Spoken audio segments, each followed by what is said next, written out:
And welcome in this week here with Coach Joseph Smith for our weekly coaches report. Glad you could join us as Linfield Wildcats will head to New Jersey on Saturday. They'll take on Rowan University. Coach, how are you doing? Doing great, thank you. So what are your expectations here going into this matchup against Rowan? 6-5 last year, 5-4 in the conference, very solid team, very veteran group as well. So what are your expectations going into that game? Well, number one, the league that they're a part of is always solid. It's very good football. The physicality is at a high level, typically very big kids, strong. So every team we've played, Widener, Rowan, of course, they've always been good, and it'll be a physical game. So we know it's going to be much more physical in some ways than other teams we play. Yeah.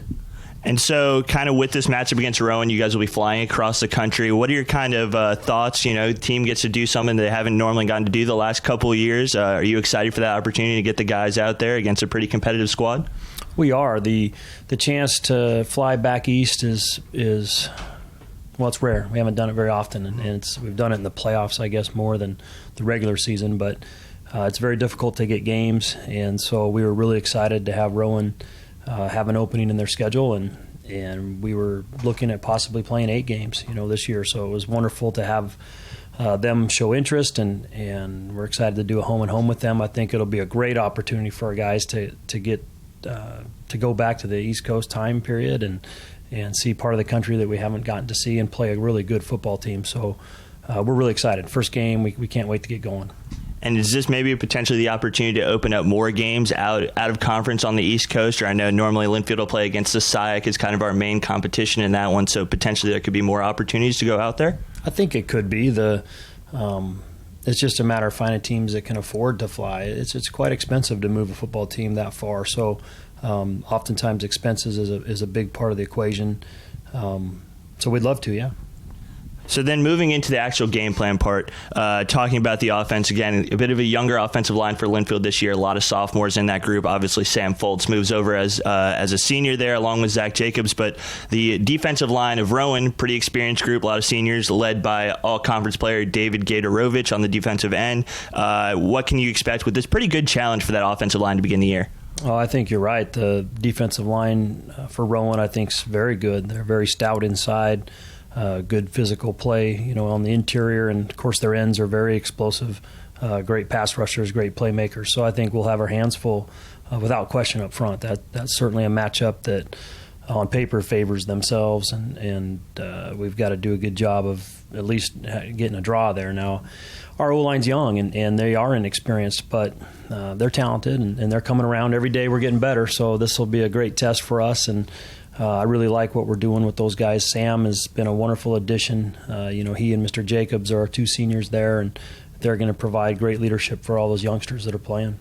So then you kind of look at the skill positions now, and at the quarterback position, obviously Wyatt Smith coming back for his 3rd season, basically as the starter. A lot of seniors there at the skill positions as well, so you got to have some high expectations for those groups as well. No, we do.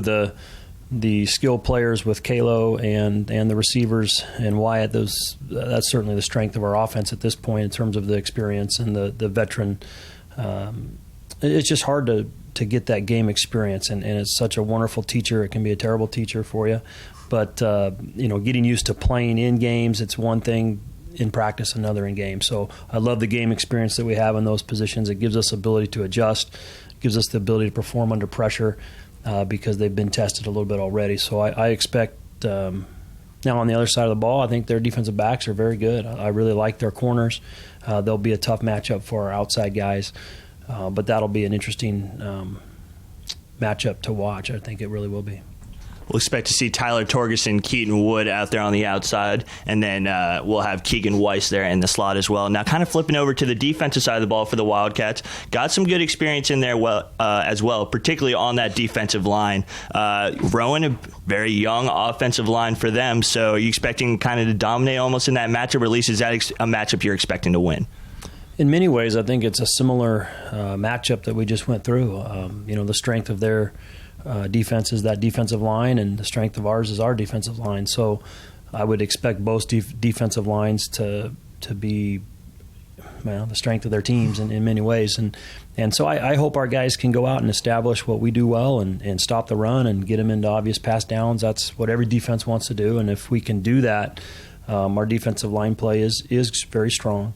Our linebackers are coming around, and our secondary is really developing. We lost some fine players in the secondary, but as the season progresses, I look for them to become more cohesive and better together, every week we play. You kind of led me into my next question there, talking about that secondary. So Tyler Bergeron back here looking to lead this group, but again, different players playing in the secondary positions. A lot going on for him, obviously, trying to lead that group, but nobody better you would really want kind of leading it, right? So true. Tyler is a wonderful leader for us. Tremendous respect amongst the team, obviously, with what he's done in life, but also how he plays, how he practices, how he trains.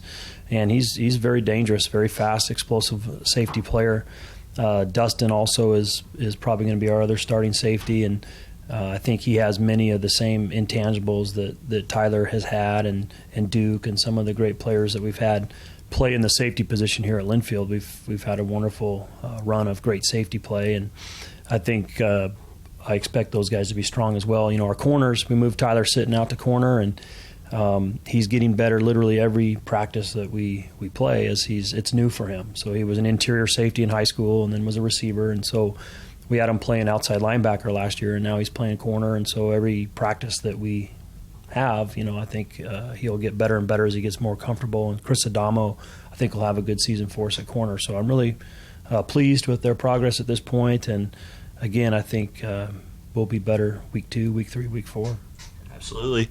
And then just kind of last thing to round it off, going into the special teams game, Rowan has Elijah Rem, all-region player a year ago at the kick return position, does kick returns and punt returns, and is very good at it. 4 touchdowns last season, 1 game where he had 256 yards, so clearly someone you're going to have to keep an eye on that side of the ball. So true. He's a very dangerous player and has the ability to win a game, in terms of a close game in special teams. So we need to know where he is on offense, and certainly be very aware of where he is on every coverage situation that we have in special teams. So we certainly know of him, and he's got our attention.